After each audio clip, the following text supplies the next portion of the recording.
Évangile de Jésus-Christ selon saint Luc. En ce temps-là, Jésus rassembla les 12.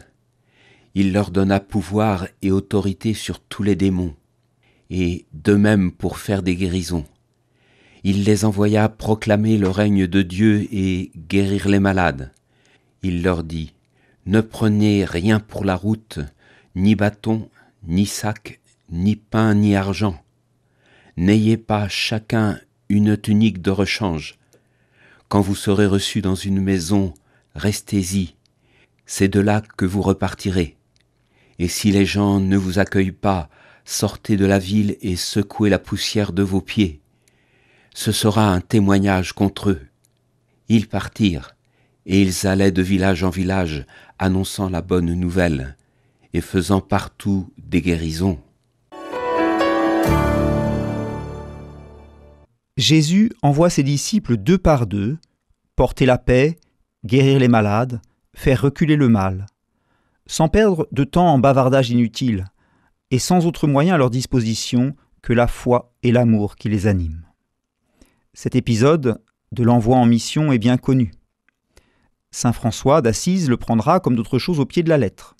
Il enverra ses frères 2 par 2, avec une seule consigne, saluer les gens en disant « Que le Seigneur te donne la paix ».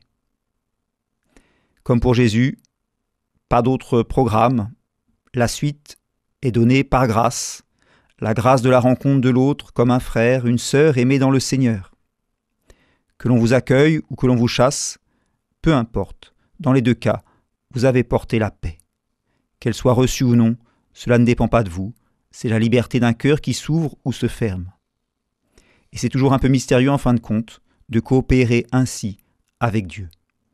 On ne fait que préparer le terrain. Le vrai travail, c'est l'Esprit de Jésus qui viendra le faire ou qui l'a déjà fait avant la rencontre, dans le cœur. Un jour, on demande à saint François d'Assise « Le Seigneur nous a envoyé évangéliser les hommes. Mais qu'est-ce que cela veut dire au fond, évangéliser les hommes ?»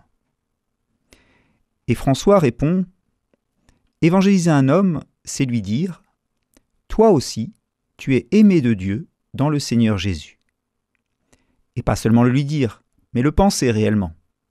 Et pas seulement le penser, mais se comporter avec cet homme de telle manière qu'il le sente, et qu'il découvre qu'il y a quelque chose en lui de plus grand et de plus beau que ce qu'il pensait. Et qu'il s'éveille à une nouvelle manière de voir le monde et lui-même comme aimé et sauvé par Dieu. Tu ne peux le faire qu'en offrant ton amitié, une amitié réelle désintéressée, sans condescendance, faite de confiance et d'estime profonde. Voilà la mission confiée par Jésus à ses disciples. Alors posons-nous quelques questions. Qui vais-je rencontrer aujourd'hui au nom de Jésus ? Où vais-je vivre l'accueil ?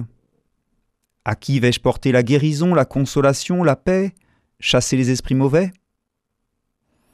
On verra bien ce qu'il en aura été ce soir. Mais pour commencer, acceptons d'être envoyés au nom de Jésus.